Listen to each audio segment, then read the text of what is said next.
All right, guys, we are going to continue with the Pythagorean theorem. I do have to say I was very impressed with the work that you guys turned into me last week. Since you did that well, this is going to fly for you too. So let's review very quickly. Remember, Pythagorean theorem works only with right triangles. Now, it's going to be really important that you label correctly this time your A, B, and C again. Always start with your C. Go to your right angle. Go directly across, and no matter what way your triangle is turned, that's going to be C, the hypotenuse, the longest side. Your other two legs are A and B. So make sure you correctly label your triangle. I know that they're going to ask you to solve for X, but just replace the X with the A, B, or C. Okay, so this time we're going to solve for one of the legs of the right triangle. So we're still going to use the same formula. A squared plus B squared equals C squared. Okay, but this time we're going to be solving for either A or B. All right, let me switch to my pen here. Okay, so let's say on this triangle, B is 11 meters and C is 14.2 meters, and they want you to solve for A. Once again, fill in the sides into your Pythagorean theorem. So I don't know what A is this time, but B is 11. And it's equal to C, which is 14.2.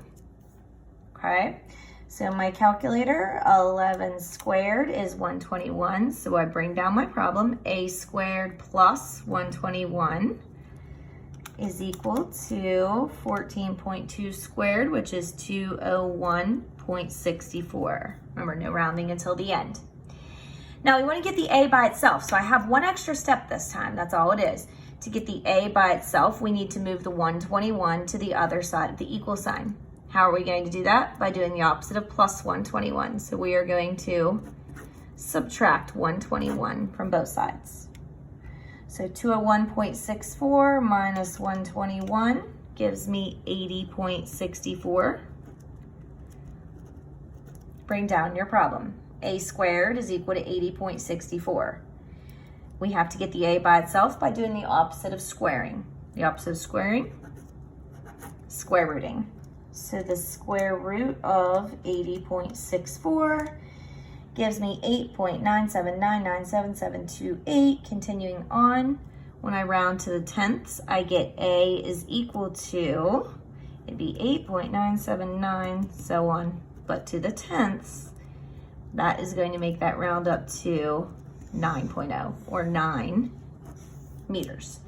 Now I did give a lot of you feedback that when they do not include the labels to use the word units. This one did because I used meters.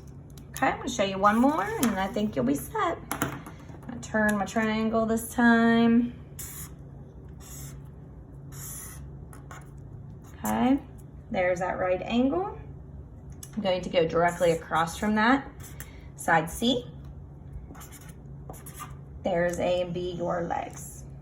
Okay, so we'll solve for B this time. We'll say A is 3.24 inches. C is 6.61 inches. And we're solving for B. Pythagorean theorem always with the right triangle. A squared plus B squared equals C squared. And let's fill in what we know. A is 3.24. Plus my B, we don't know yet. C is 6.61. Okay, so let's square these in your calculator.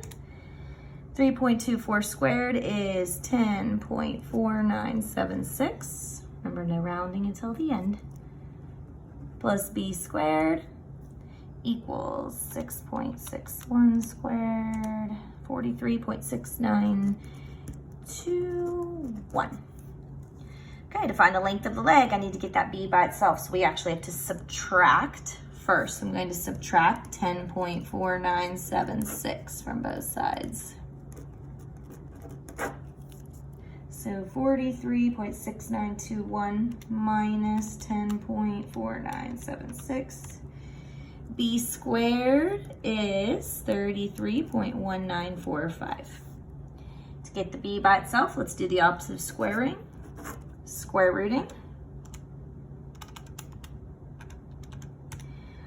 5.7614668827. When I round that to the tenths, B is equal to 5.8. And don't forget those labels. Okay, so this week's assignment, the first day is going to be simply solving for one of the legs of the right triangle. And then your second day assignment, I'm going to switch it all up on you, and you have to determine if you're solving for a leg or the hypotenuse. So be very careful when figuring out if you're solving for side A, B, or C. Guys, keep up the great work. I'm proud of you. I miss you guys. And we will chit chat soon. Bye.